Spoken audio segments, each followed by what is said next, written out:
अब फीमेल में ये ज़्यादा कॉमनली क्यों देखने को होता है एज कम्पेयर टू मेल, क्योंकि फीमेल की बॉडी में जो यूरेथ्रा है means a tubular structure from bladder to urethral meatus, जहाँ से उन्हें पी ऑफ करना है, ये यूरेथ्रा वाला पार्ट बहुत छोटा है।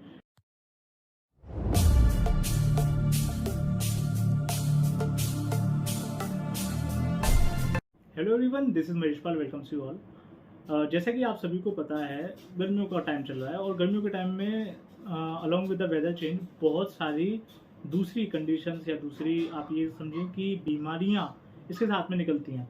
जैसे गर्मियों के मौसम से रिलेटेड कुछ अगर डिजीज़ देखी जाए या कुछ पर्टिकुलर बीमारियां देखी जाएं तो जनरली फंगल इन्फेक्शंस होते रहते हैं। आपने कई बार लोगों को कहते सुना होगा कि इचिंग हो रही है, स्किन इचिंग है, या फिर जो स्वेट प्रोफाउंड एरियाज हैं वहाँ पर रैशेज हो गए या एंड ऑल दैट, इस तरीके की कई सारी चीज़ें या कई सारी समस्याएं देखने के लिए मिलते हैं। सिर्फ इचिंग या फंगल इन्फेक्शन ही नहीं, इसके साथ साथ में एक जो दूसरी बड़ी समस्या निकल करके आती है गर्मी के मौसम में वो होता है UTI. UTI is actually the short form of urinary track infection, right. अब यूरिनरी ट्रैक्ट इन्फेक्शन एक्चुअल में होता क्या है, इस चीज़ को थोड़ा सा क्या है डिटेल में समझते हैं। यूटीआई या यूरिनरी ट्रैक इन्फेक्शन ये बेसिकली सभी इंडिविजुअल्स को, इधर अ मेल और अ फीमेल, दोनों में से कोई भी हो, ये यूटीआई का इन्फेक्शन तो भाई होता ही है। Urinary track infection commonly females में ज़्यादा देखने के लिए मिलता है एज कम्पेयर टू मेल। अब फीमेल्स में ये ज़्यादा क्यों है और मेल्स में ये कम क्यों है, जरा इस चीज़ को मैं थोड़ा सा एलेबोरेटेड वे में समझाऊँ।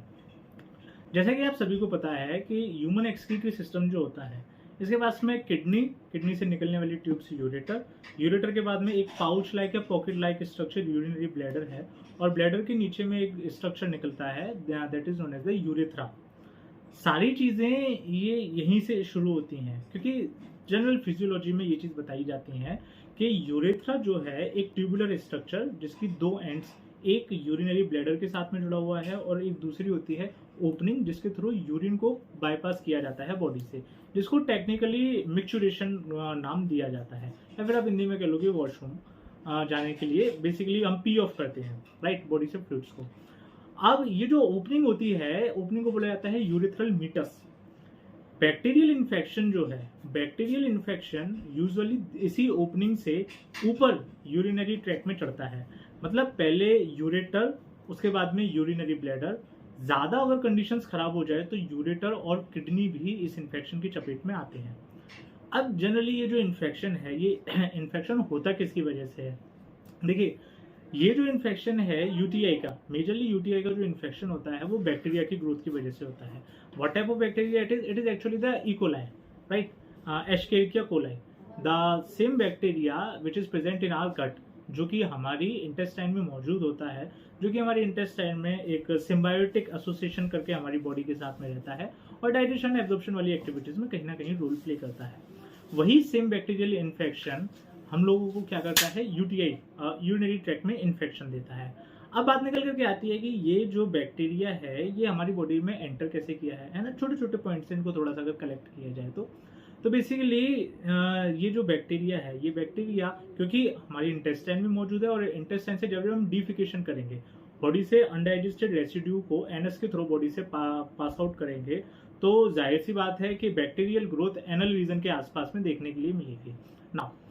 अब फीमेल में ये ज़्यादा कॉमनली क्यों देखने को होता है एज कम्पेयर टू मेल, क्योंकि फीमेल की बॉडी में जो यूरेथ्रा है means a tubular structure from bladder to urethral meatus, जहाँ से उन्हें पी ऑफ करना है, ये यूरेथ्रा वाला पार्ट बहुत छोटा है। और क्योंकि यूरेथ्रल मीटस और एनल ओपनिंग, इन दोनों के बीच में ज़्यादा गैप नहीं होता है, तो जिसकी वजह से फीमेल बॉडी में ये इन्फेक्शन एनल रीजन से वजाइनल रीजन तक आने में बहुत ज़्यादा समय नहीं लेता है। एंड फीमेल्स में इसके जो केसेस हैं या फीमेल्स में इसका जो इन्फेक्शन का रेट है वो मेल के कंपेयर में थोड़ा सा ज़्यादा होता है। अब यूरिनरी ट्रैक इन्फेक्शन सिर्फ ये नहीं है कि यूरेथ्रा का ही इन्फेक्शन रहेगा, ये सिर्फ आपको ये बताया है कि बैक्टीरिया की जो ग्रोथ होती है, बैक्टीरिया की ग्रोथ बैकवर्ड मोड पे चलती है, पहले यूरेथ्रा, राइट, देन उसके बाद में bladder and then afterwards kidney. Symptoms अलग अलग तरीके से पर्सन टू पर्सन भी वेराई करते हैं। जैसे यूजुअली जब यूरेथ्रा का इन्फेक्शन होता है तो इसमें पेनफुल यूरिनेशन होता है, जनरल सिम्टम, बहुत जनरल सिम्टम कि इसमें पेनफुल यूरिनेशन होगा। जब कोई पर्सन यूरिन को बॉडी से पास आउट करेगा तो बड़ी पेनफुल सेंसेशन होगी। साथ के साथ में क्या होता है, फ्लूइड डिस्चार्ज वाली चीज़ें भी देखने के लिए मिलती हैं।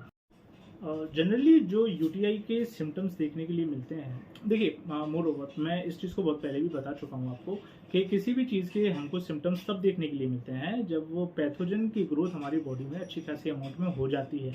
मीन्स इस एक्सटेंट तक पैथोजन की ग्रोथ हो गई कि वो हमको सीधे बीमारी करेगा, और बीमारी होने के बाद में हमको उस चीज़ के सिम्टम्स अपीयर होने लगते हैं। सिम्टम्स माने होते हैं लक्षण।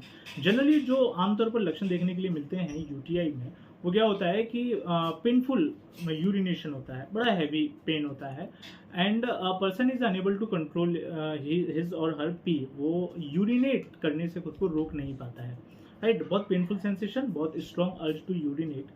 Along with that pelvic girdle में क्या है, बहुत हैवी पेन होता है ना, एक पेनफुल सेंसेशन बनी रहती है। आफ्टरवर्ड्स यूरिनेशन के बाद में या फिर पी ऑफ करने के बाद में क्या होता है, बर्निंग सेंसेशन होती है, राइट ना, पूरे लोअर रीजन में बहुत तेज बर्निंग वाली सेंसेशन होती है। आफ्टरवर्ड्स कई बार ऐसा होता है कि यूरिन ब्लॉकेज वाली सिम्टम्स भी देखने के लिए मिलते हैं। ऐसा मेल्स में ज़्यादा देखने के लिए मिलता है, ब्लॉकेज वाली चीज़। अच्छा, ब्लॉकेज जरूरी नहीं कि यूटीआई की वजह से ही हो, है ना। ब्लॉकेज हो सकता है कि कहीं ना कहीं ये आपको स्टोन वाली दिक्कत आ सकती है, बीच में किसी ना किसी तरीके की ब्लॉकेज हो सकती है ना। That may also be the reason कि इसकी वजह से आपको क्या होता है कि फ्रिक्वेंट और ड्रॉप फॉर्म में क्या होता है, मिक्चुरेशन होता है, मतलब खुल के मिक्चुरेट नहीं कर पाता है पर्सन।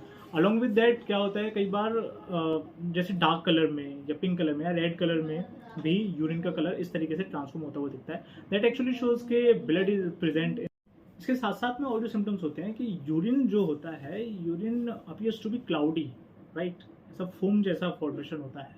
साथ साथ में एक बड़ी स्ट्रॉन्ग और पंजेंट स्मेल प्रोड्यूस होती है यूरिन से, ठीक ना। जैसे कि मैंने बताया कि फीमेल्स में लोअर रीजन में, जैसे मान करके चलें कि ये आपका पेक्टोरल, नीचे कमर वाला आपका पेल्विक गर्डल, तो below the belly button, right, बहुत तेज, बहुत हैवी पेन सेंसेशन देखने के लिए मिलती है।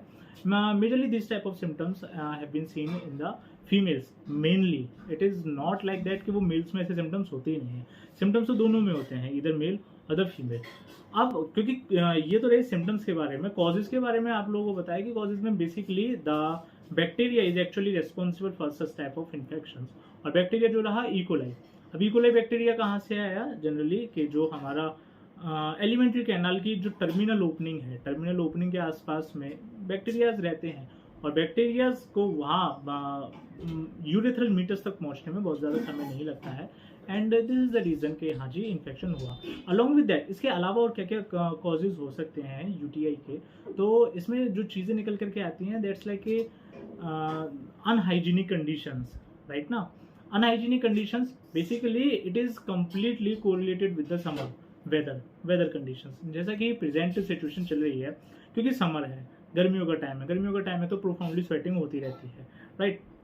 तो स्वेटिंग की वजह से वेट क्लॉथ्स वियर ऑन करते रहना, या फिर आफ्टरवर्ड्स फीमेल के केस में अगर हम बात करते हैं तो वेट क्लॉथ्स को फिर से पुट ऑन कर लेना। जैसे आफ्टर पीइंग अगर प्रॉपर्ली हाइजीनिक कंडीशंस मेंटेन ना किया जाए तो वेट रीजन कहीं ना कहीं मेंटेन रहेगा जेनाइटल एरियाज में, जिसकी वजह से क्या होगा कि हाँ बैक्टीरियल ग्रोथ में या फिर किसी भी तरीके के पैथोजन के ग्रोथ में वो चीज़ फेवर करेंगे, जिसकी वजह से यूटीआई के चांसेस बढ़। यूटीआई में यूरेथ्रा का इन्फेक्शन इनके अलावा और भी जो चीज़ें होती हैं, कई बार जैसे एसटीडीज करने वाले जो वायरसेस होते हैं, है ना, जो पैथोजेंस होते हैं, जैसे गोनोरिया, हर्पीस, सिफिलिस, मेजरली इनकी वजह से भी किसी न किसी तरीके की यूटीआईज देखने के लिए मिलते हैं। Means they also favours the conditions, right, इस तरीके से। अच्छा, रिस्क फैक्टर में फीमेल्स मेल के कंपेयर में ज़्यादा हैं, इस चीज़ के कई सारे रीज़न हैं। जैसे कई सारे रीज़न में सबसे पहला रीज़न निकल करके आता है फीमेल बॉडी की एनाटॉमी, फीमेल बॉडी का इंटरनल स्ट्रक्चर। उनका इंटरनल स्ट्रक्चर इस तरीके का बना हुआ है कि बैक्टीरियल ग्रोथ उनकी बॉडी में ज़्यादा तेजी से हो सकती है as compared to male body. Along with that sexual activities भी यूटीआईज को बढ़ावा देती हैं। ऐसा नहीं है कि सेक्सुअल एक्टिविटी से यूटीआई होगा ही होगा, but the main point of concern here is के हाइजीन वाली बात है, राइट। आफ्टर दूसरे फैक्टर्स में जो चीज़ें निकल करके आती हैं उनमें सेक्सुअल एक्टिविटीज़ भी रहती हैं। सेक्सुअल एक्टिविटीज़ जैसे कि performing sexual activity with the multiple partners में also lead to the UTI, urinary tract infection को ये चीज़ें भी बढ़ाती हैं। इसी के साथ साथ में क्या होता है कि अलग अलग तरीके के बर्थ कंट्रोल मेथड्स के यूज़ करने की वजह से, जैसे क्या होता है डायफ्राम्स को यूज़ करने की वजह से यूटीआई बढ़ सकते हैं। साथ के साथ में स्पर्मिसाइडल क्रीम्स को यूज़ करने की वजह से यूटीआई बढ़ सकते हैं। अलॉन्ग विद दैट एक चीज़ और निकल करके आती है, that is a menopause. Menopause की वजह से भी यूटीआई के चांसेस बढ़ जाते हैं। मतलब कि फीमेल जिसकी बॉडी के अंदर में मेंस्ट्रुअल साइकिल क्या हो चुके परमानेंटली सीज ऑफ हो गई है, बंद हो गई है, उनकी बॉडी के अंदर में भी क्या है यूटीआई इन्फेक्शन ज़्यादा होते हैं। इसीलिए आपने देखा होगा कि जो फीमेल्स 45-50 के बाद की एज में जाती हैं उनमें ये वाली सेंसेशंस और ये वाली कंडीशन ज़्यादा देखने के लिए मिलती हैं कि बर्निंग सेंसेशन है, कि बार बार मेच्योरेशन के लिए जाना पड़ रहा है, या और भी कई सारी चीज़ें होती हैं, राइट। अच्छा, ऐसा मीनोपॉज का इससे क्या रिलेशन है? सॉरी, कि मीनोपॉज होने के बाद में बॉडी के अंदर में ना ईस्ट्रोजन लेवल डाउन हो जाता है। ईस्ट्रोजन लेवल डाउन होने की वजह से वो उसका जो इल इफेक्ट है वो बॉडी में कई सारी जगहों पर देखने के लिए मिलता है। और उन कई सारी जगहों में से यूरिनरी ट्रैक्ट भी एक इसी तरीके का स्ट्रक्चर है जिसमें ईस्ट्रोजन का लेवल डाउन होने की वजह से इन्फेक्शन होने के चांसेस बढ़ जाते हैं। ये सारी की सारी बात इन्फेक्शन की। अब बात आती है प्रिवेंशन की, कि अगर किसी भी पर्सन को इस तरीके का इन्फेक्शन हो या आपके आसपास में ऐसा कोई पर्सन देखने के लिए मिले कि जिसको यूटीआई का इन्फेक्शन हुआ है, तो उसको प्रिवेंट कैसे किया जाए या फिर उसको क्योर कैसे किया जाए, right. Prevention is always better than cure. Prevention की अगर बात की जाए तो सबसे पहली चीज निकल करके आती है कि ड्रिंक प्लेंटी ऑफ वाटर। अपनी बॉडी को अगर आप पूरे तरीके से हाइड्रेटेड रखेंगे तो जाहिर सी बात है किडनी प्रॉपरली फंक्शन करेगी, प्रॉपर फंक्शन करेगी तो प्रॉपर फिल्टर करेगी, और प्रॉपर फिल्टर करेगी तो इस यूरिनरी ट्रैक्ट से फ्लूइड को बार बार डिस्चार्ज करेगी, जिसकी वजह से बैक्टीरियल ग्रोथ उतनी ज़्यादा तेजी से नहीं हो पाएगी, राइट। तो सबसे पहला पॉइंट आया drink plenty of water. Afterwards आता है कि क्रेनबेरी जूसेस मतलब होते हैं करौंदे। इन सब में सबसे ज़्यादा जरूरी चीज़ जो निकल करके आती है, that is the proper hygienic conditions. To maintain the proper hygienic condition in the genital region और the pelvic region, mainly in the female, they should wipe off completely always after peeing off from front to back, okay ना, because infection जो है वो basically anal reason से फैलना है, तो hygienic condition इस तरीके से मेंटेन रखी जाए। इसी के साथ साथ में जो चीज़ें निकल करके आती हैं कि female should switch the method of birth control, जिसमें मेजरली चीज़ें क्या निकल के आई कि डायफ्राम का यूज़ ना करें, अनल्यूब्रिकेटेड कॉन्डम्स का यूज़ ना करें, केमिकल एजेंट्स का यूज़ ना करें, ठीक है। इसके साथ में एक पॉइंट निकल करके और आता है कि अपने आप को इन्फेक्शन से बचाने के लिए बहुत सारे जो केमिकल एजेंट्स जैसे स्प्रेज हैं, जैसे वो कई सारे केमिकल क्रीम्स रहते हैं, या बहुत हैवी इंग्रेडिएंट्स वाले केमिकल्स का यूज़ ना करें, बिकॉज ये सारी चीज़ें कहीं ना कहीं फीमेल बॉडी के अंदर में क्या इन्फेक्शन के रेट को बढ़ाती हैं। आफ्टरवर्ड्स एक चीज़ निकल करके और आती है कि do not hold your urine for longer time. ऐसा करने से भी कहीं ना कहीं यूटीआई का जो रेट है वो बढ़ता है, और यूरिन होल्ड करने की वजह से और भी कई सारी कॉम्प्लिकेशंस होती हैं, जो कि अगर बिल्कुल एक वर्स्ट कंडीशन देखी जाए तो वर्स्ट कंडीशन में किडनी फेलियर भी हो सकती है, राइट। तो ये छोटी छोटी सी बातें रहती हैं जिनके बारे में हम सभी को पता होना चाहिए। होपफुली आपको सारी इन्फॉर्मेशन उसी मैनर में मिली होगी जिस तरीके से मैंने आपको डिलीवर की है। And the main purpose of this content is to provide you education, है ना, आपको नॉलेज प्रोवाइड कराना है, जस्ट आपको ये चीज़ें बताना है कि आपके आसपास में कभी अगर इस तरीके की चीज़ें हों तो आप इनसे किस तरीके से बच सकते हैं। Thank you so much, thanks for watching, keep learning, keep growing, thank you.